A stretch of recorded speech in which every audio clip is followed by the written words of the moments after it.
What's going on, guys? Josh from soccerreviewsforyou.com. Today we're going to be focusing on what it's like to wear the new Vapor 12 and the new Superfly 6. Now, as some of you may already know, there isn't that big of a difference between the Vapor and the Superfly this time around. They have the same Flyknit upper, the same split sole design, and the exact same stud pattern as well. The difference is going to be the cut of the shoe as well as $25. The Vapor 12 retails at $250 with its low cut design, and the Superfly 6 retails at $275 with its mid-cut design. Is there a bigger difference besides just the addition of the collar on the Superfly and the extra $25? What's the experience of playing in both of these two shoes? And ultimately, which one should you go for if you're interested in the new Mercurials? These are questions that I plan on answering for you in today's video. Also, if you guys enjoy these playtest videos and want to see more, don't forget to support this one with a like and leave your suggestions for the next playtest down below in the comments. Now, please keep in mind that the focus of this review is going to be more so based around the experience of wearing both the Vapor and the Superfly, rather than the specific details in regards to tech specs. If you're looking for those details, more specific information on what exactly is going on here, you can click the little eye in the corner of the screen, and that'll link you to the reviews of either the Vapor or the Superfly 6 that I have up on the channel, where I go over everything that there is to know. So if you want that extra info, be sure to check those videos out before watching this one. Also, just as a quick disclaimer, these are the firm ground variations of both the Vapor as well as the Superfly, and obviously I did this playtest on artificial grass. I would not recommend wearing these or any firm ground cleats on artificial grass. It's not particularly safe, and it's not good for the long-term durability of the shoes either. However, since I live in Canada and it's the winter time, for the sake of the playtest, I did it anyways. Starting off with comfort, I have to say that is probably my personal favorite aspect of this new generation of Mercurials. And I know a lot of people are upset, specifically around the Vapor, that it's no longer a Teijin synthetic upper. It's now their 360-degree Flyknit, which the Superfly 6 is also the exact same materials. And I have heard people complain, even though most people haven't even actually worn them yet, that the upper is very, very stiff. That is not really true at all. Yes, it has some firmness and some structure to it out of the box when they're brand new, but trust me when I say that after about 30 minutes of wear, they soften up significantly. And out of any Mercurial that I've ever worn, Mercurials being known for fitting very tight, which these definitely do, these were the most comfortable out of the box that I've ever experienced, period. If you're wondering about which one is more comfortable than the other, since they're the exact same shape and feature the exact same upper, there really isn't much of a difference, and that's unusual because one is a mid and one is a low. Historically, when that's been the case with Nike, even when two shoes are in the same line, the Hypervenom Phantom 3 is a great example of that. The heel construction on the low cut and the heel construction on the mid cut are drastically different from each other, which means they're going to offer a different experience in regards to overall fit and comfort. The heel construction on these new Mercurials, whether you buy the Vapor or the Superfly, is exactly the same. The only difference with the Superfly is that the material just extends up into a collar. So in terms of overall comfort out of the box, there is no difference whatsoever. The only thing that I noticed as a difference between the two is more so in regards to feel, and that's only when you wear the shoes back to back on the same day. If you go from Vapor to Superfly, I definitely noticed, at least for the first 5 minutes of wearing it, that the extra collar material is something that you felt around your ankle as almost unnecessary bulk. Obviously, that's something that's very much preference-based, and after 5 minutes, I forgot about it entirely. It's not something that bothered me whatsoever. But in terms of comfort, there really isn't a difference between the two, which is a very good thing. Now, as far as fit and sizing is concerned, they're still Mercurials. They're still gonna have a really, really tight fit. Although, if we're comparing to the Vapor 11 and the Superfly 5, the shape has been tweaked ever so slightly, where I think that these are slightly wider. And given the new material that they've used here, whether you're comparing it to the Vapor 11 or the Superfly 5, once broken in, it's really, really soft and flexible. It has a nice, comfortable wrap around your foot. It doesn't feel like there's any pressure points or any hard spots on the upper. The one-piece construction also feels really good. I think it's probably the best shape we've had on the Mercurial in the last couple of generations. I really do find them quite comfortable, but it still maintains that super tight one-to-one sensation in terms of how it wraps your feet. If you've worn Mercurials in the past, you're not gonna have any issues with the fit. If you have really wide feet, maybe not the best option for you. And as far as sizing is concerned, that has not changed. Sizing is the same as all previous generations, true to size for the best possible fit. Now, when it comes to feel and touch on the ball, I know a lot of people are super upset specifically about the Vapor 12 in that it's not a Teijin synthetic upper. But let me say this, and this is probably the biggest compliment I can give these shoes.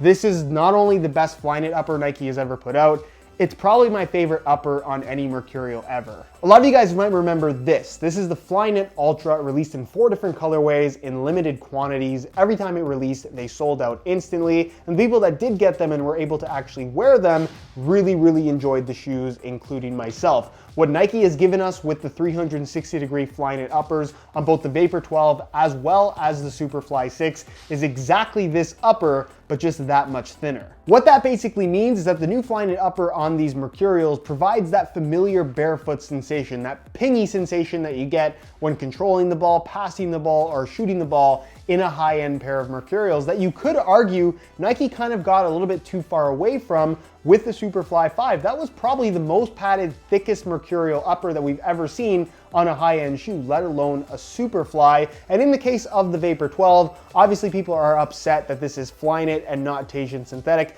like we've seen on every single Vapor since the Vapor 3. It's been a very long time since we've seen anything different, but trust me when I say that this is just as good in terms of the barefoot sensation that it provides, but it's also softer and just feels so much more natural and comfortable on your feet, while still maintaining the responsive element to it as well. As a whole, I think they've done an excellent job here. Now, here's the thing with every new generation of Mercurial. Nike has done so much with this line, it's hard for them to improve. It's the same basic formula, really thin upper offering a barefoot feel, super tight fit, and obviously a very responsive sensation from the upper as well. And they always talk about how every new model has a better fit, they improved the upper, they improved whatever they did. However, this time around, I really feel like this is the pinnacle of what a true barefoot sensation shoe can provide. Because when I think about barefoot sensation, not only am I thinking about touch, I'm also thinking about not actually wearing any shoes at all. And historically, especially for me, and I'm sure a lot of you guys have experienced the same thing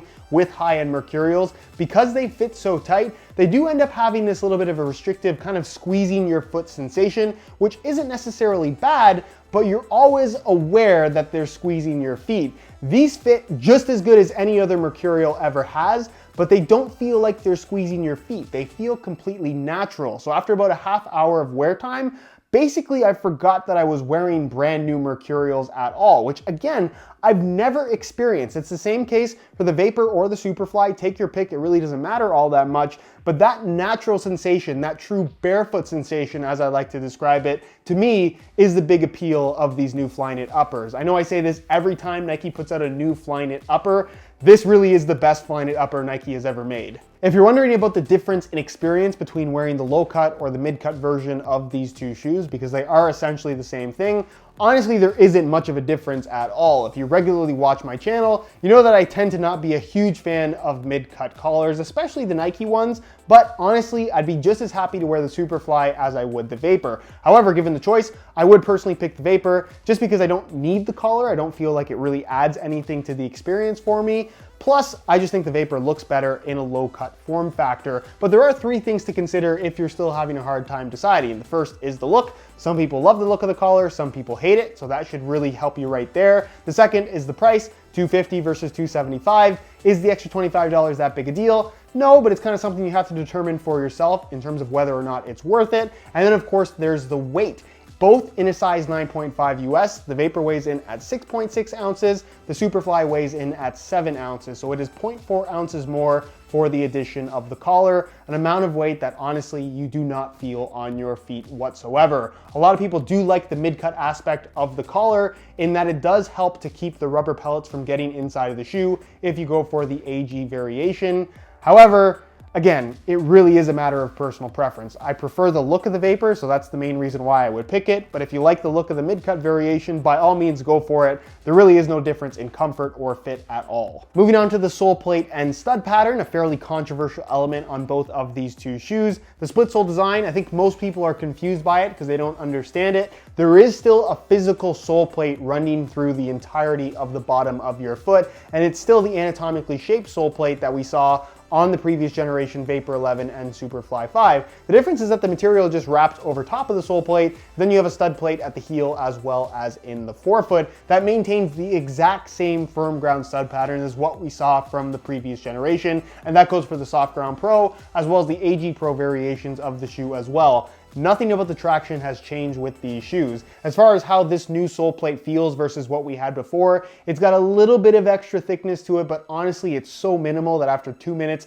you stop noticing it entirely. It's got good flexibility to it, and honestly, it feels really, really good. Everything that I liked about what we had in the last generation, I still like on this new generation of Mercurials as well. And as far as traction is concerned, this is and has been the most aggressive stud pattern on the market in terms of using it on firm natural grass playing surfaces. So if you're looking for the most amount of bite in terms of making quick change of directions and accelerating for a sprint, nothing is going to be as aggressive as what these provide. Now, there's one other thing that's definitely worth talking about in regards to the performance of these shoes, specifically the performance of Mercurials, and that is the responsiveness. Have you ever noticed, if you've worn Mercurials before, that they just feel really, really sharp when you're doing skill moves, when you're sprinting, when you're making those quick cuts and changes of direction? They have that instantaneous one-to-one reaction time. They're extremely responsive. Responsiveness basically implies that the second you react is the second that the shoe reacts as well. Your foot's not sliding around, there's no movement inside of the shoe, there's no movement to the sidewall of the upper, where your foot's kind of sliding and it's taking a second for the shoe to react to the input that you have made. I know that sounds a little bit complicated, but I think most of you guys will understand exactly what I'm talking about. And I was kind of concerned about the responsiveness of these new Mercurials, whether it was the Superfly or the Vapor, because they've gone with a completely new upper here, a very, very thin Flyknit construction, thinner than we've ever seen before. And unlike all previous Flyknit Mercurials, this doesn't have any flywire cables running through the midfoot or forefoot area, which would add a lot of responsiveness to even this particular design. But to my surprise, the shoes are actually very, very responsive. When you make that quick cut, when you make a quick step over, it feels instantaneous. It has the sharpness of previous Mercurials, which is something that is a defining characteristic for this line of shoe, even in the lower end models. That's partially why so many people buy Mercurials year after year. Nothing really feels quite like them in regards to responsiveness. Would Flywire have made this shoe more responsive?